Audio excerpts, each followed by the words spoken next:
Hello and welcome back. Today we've got another £200 worth of 10p's we're hunting through. I think we might have some bagged ones today rather than sealed bags, which will add a bit of a change up because normally they are sealed bags. But what we really want to find are some alphabet 10p's. We want some 2019 dated ones realistically because we've never completed the 2019 books, but we are 6 coins off of completing it. We've got A, C, D, E, F, G, H, I, J, K, L and M, N, O, P, R, T, U, V and X. So any of those last 6 dated 2019 would be very, very cool. Now the 2019 dated ones are very uncommon, hard to get your hands on, so we've also got our third 2018 book. We haven't got as much progress on this one, but we are getting there slowly. We've got AEG, IKM, QP, TVX and Y. So again, any of those 2 would be very exciting finds. So let's get into these bags and see what we find. Okay then, whilst the hunt is ongoing, I'm going to be going through some of the recent comments left on my video. So if you get a random love and like from me but no reply, it's because I've taken a screenshot of it and I'll be using it in one of these 10p Saturday coin hunts. We start with Mighty D, who says, "Hi Christopher, why did coins like Beatrix Potter all go into circulation but so many newer coins don't? Is it because we've moved towards more card transactions now and the need for cash is less?" Okay, so I don't know the definitive answer to that question. I can make some assumptions and guesses and information that I've gleaned from people at the Royal Mint and in the industry. So yes, partly because we are using less and less cash. There are less coins being made each year, with some notable exceptions. There are certain spikes for certain reasons in recent times, but overall we are using less cash. But also, the Royal Mint are producing more commemorative coins each year. My good friend and fellow coin tuber and co-host of the Unhuntables videos, Grossi, points out that say back in 2011 there was I've picked a year, I don't know how many there were, but 2011 is a terrible year to pick, sorry. If you look back to, I don't know, 2006, there were 2 50p's, the 2 Victoria Cross medals and heroic acts, and in that sort of time period you would get 1, 2, maybe 3 different commemorative coins, and then a couple of £2 coins as well. So there was only like a handful of different commemoratives that would come out, and they would all end up in circulation.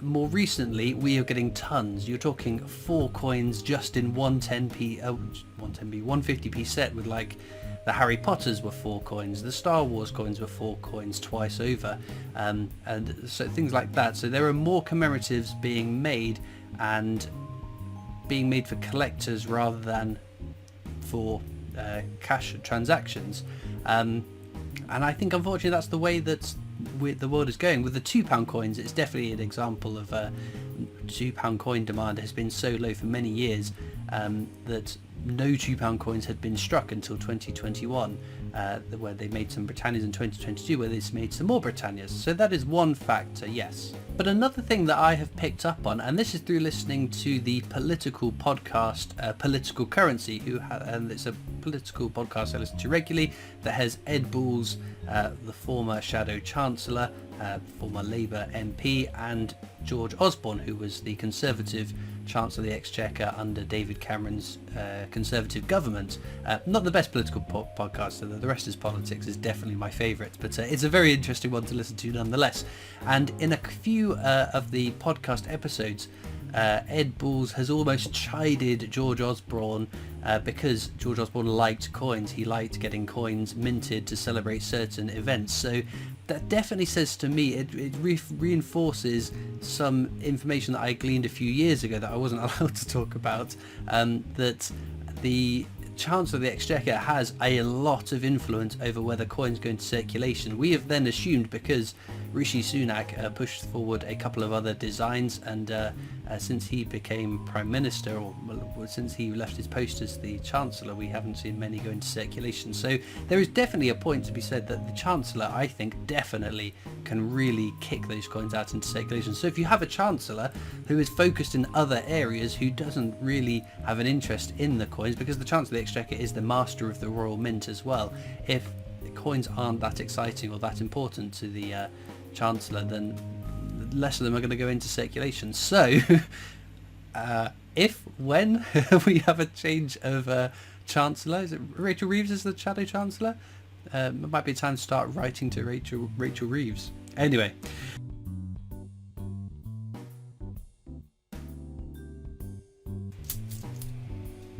Oh, 2018 dated. H for Houses of Parliament. Very, very nice. Always good to find an alphabet 10p. Right, Anton Harefield says, question for you please, Christopher. When a coin is minted but not intended for circulation, such as a collector's edition, then somehow ends up being spent, is it actually legal tender?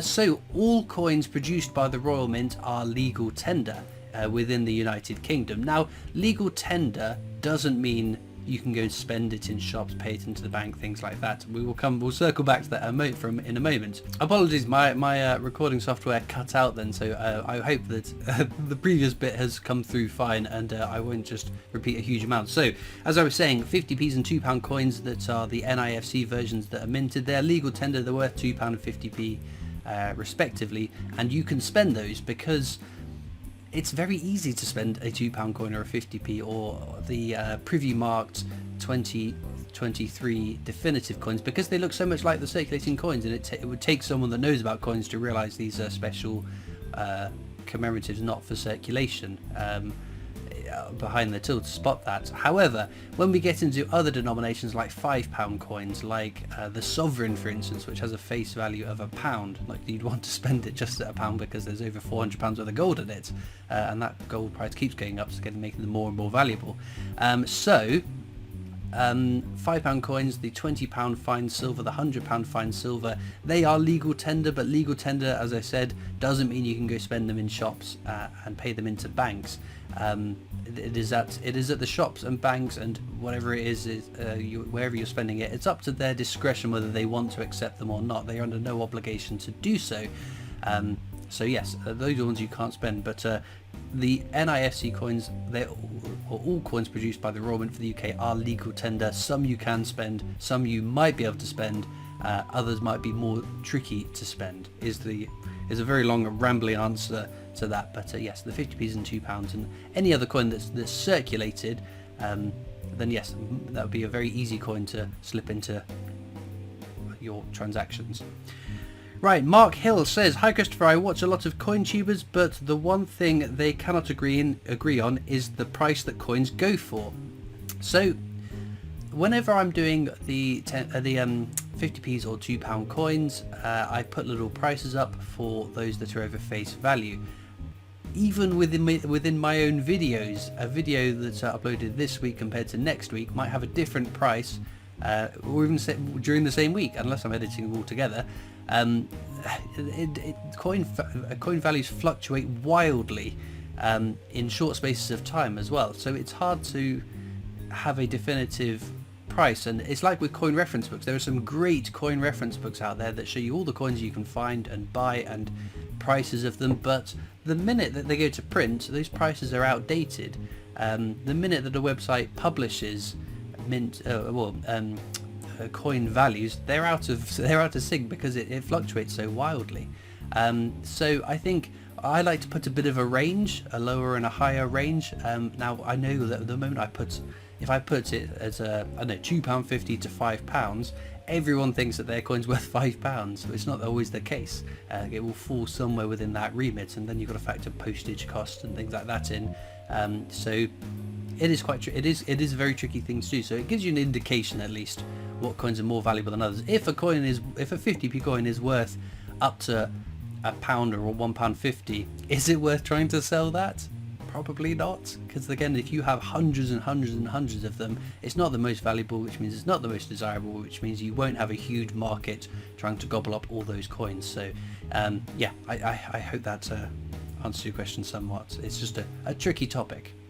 Okay, Kevin Young says, hi Christopher, have you stopped collecting the odd sounding coins, or is it just that you haven't had any lately? So these are the 50p's. I found lots of 2019s with these that sound weird and tinny and don't sound like standard 50p coins. I haven't actually found many in a long time.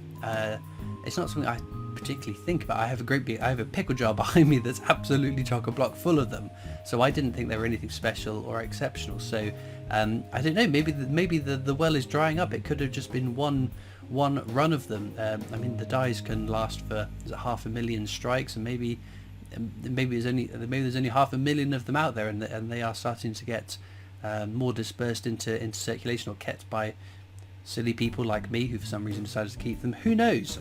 But yeah, I'm finding very few of them now.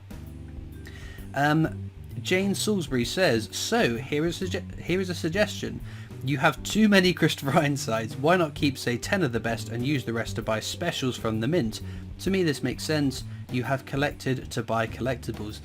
It is in the back of my mind. I must admit, if I was asked how many do I have, I don't know. I don't know the total figure.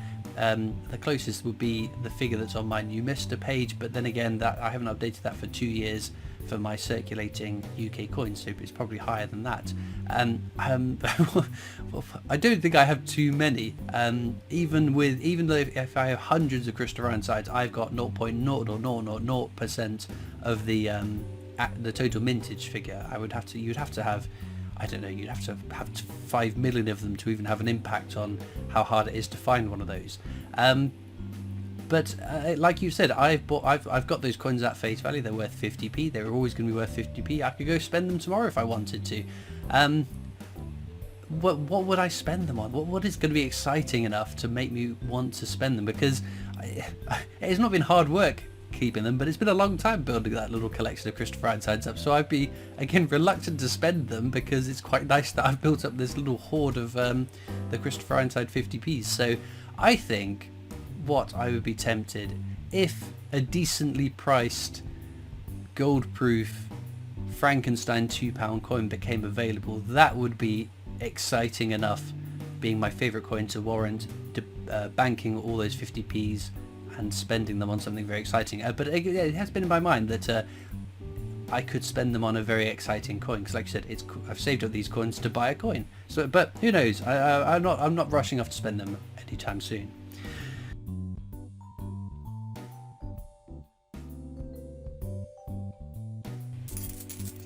Oh, a second alphabet 10p. It's my favourite design as well. F for fish and chips. And it's 2019. Holy Toledo. What a hunt this has been.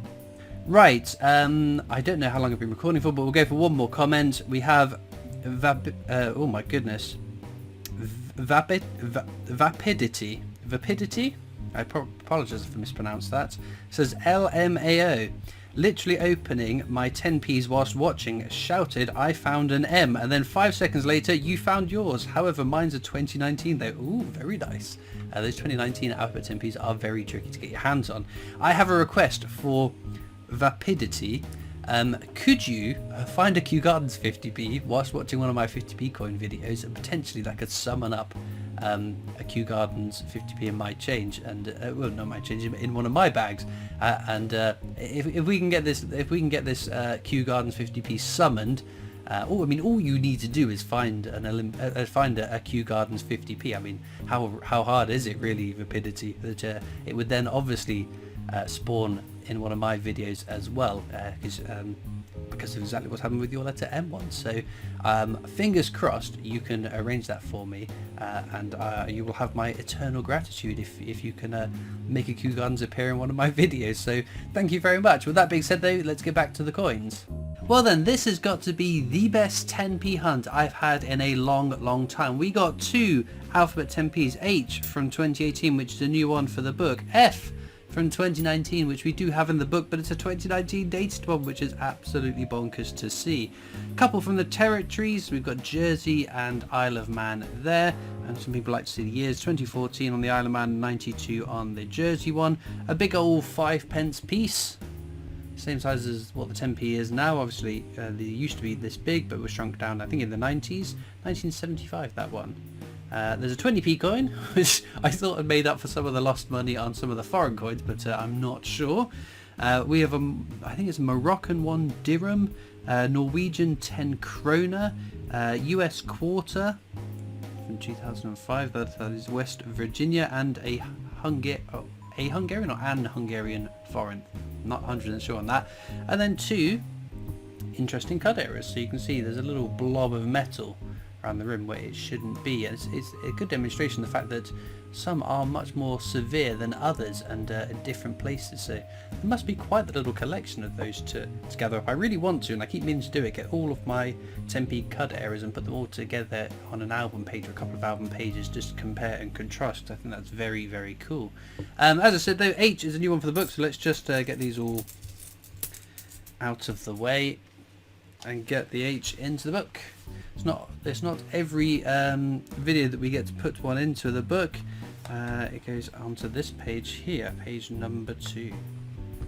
Very, very nice. Well, 2 alphabet 10p's, you can't grumble. I can go through, I don't know, 3 weeks, £600 worth of 10p's and feel lucky to have found one. So to find 2 in one hunt is exceptional stuff. As ever, if you have found an alphabet 10p in the last week, I want to know what letter you found and where you found it. Normally there's 3 or 4 people that have, and it just reassures viewers and myself that they are definitely still out there to be had and found. They are quite an exciting little set, I do like. Now, as usual, there are links in the description across to my coin collecting Discord server if you want to come and join that, and you'll also find links to my other social media channels, the PO Box address if you want to write into me, and of course a link to the Britannia Coin Company's YouTube channel, the company I work for as my day job, so please check them out as well.